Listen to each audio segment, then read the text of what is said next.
Akusherstvoda tug'ish menga necha bo'lga tushganini bilmoqchi bo'lsanglar, videoni oxirigacha ko'ringlar.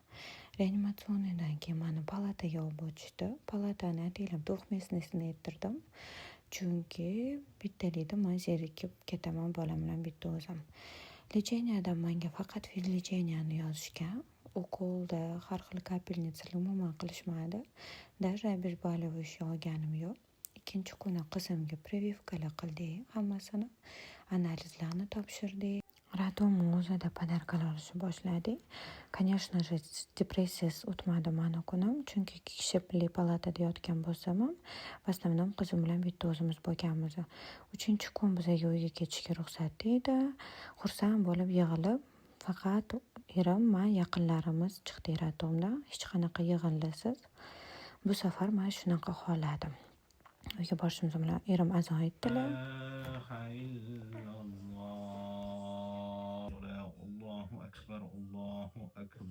Bolalarim sinusni ko'rib rosa xursand bo'lishdi. Mana esa cheklari. Birinchi chek meniki, ikkinchi chek qizimniki. Nima deb o'ylaysizlar, bu pulga stoyitmi o'ta tug'ish yoki yo'q?